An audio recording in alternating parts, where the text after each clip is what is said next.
কাম fast. মাথা দেখে আসতে হবে। এটা হচ্ছে আমাদের second floor of the tree house.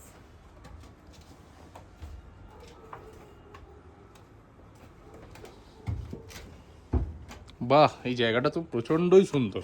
হ্যাঁ, মাথাটা দেখে অবভিয়াসলি আসতে হবে, কারণ হচ্ছে জায়গাটা তো একটু ছোটোর মধ্যে করা, বাট সত্যি খুব সুন্দর একটা জায়গা। এ দেখুন মধ্যিখানটা কিংবা একটা ব্রিজ মতন করা, ওই সাইডে ডাইনিং এরিয়ায় যাওয়ার জন্যে। এটা হচ্ছে ডাইনিং এরিয়া, একটা সোফা কাম বেডও এখানে রাখা আছে,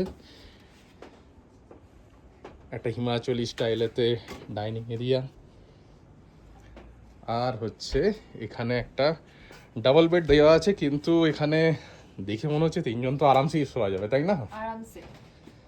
আর হচ্ছে আর একটা ব্যালকনি, সুন্দর একটা ব্যালকনি। আমি এই সাইড থেকে একটু দেখাই। সুন্দর একটা ব্যালকনি, আবার একটা সুন্দর ভিউ।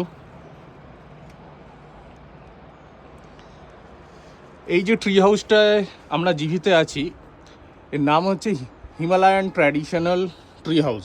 এয়ারবিএনবি থেকেও বুকিং করা যায়, আবার এদের নিজস্ব যে ওয়েবসাইট আছে তার থেকেও বুকিং করা যায়। আপনারা চাইলে এদের সঙ্গে যোগাযোগ করতে পারেন।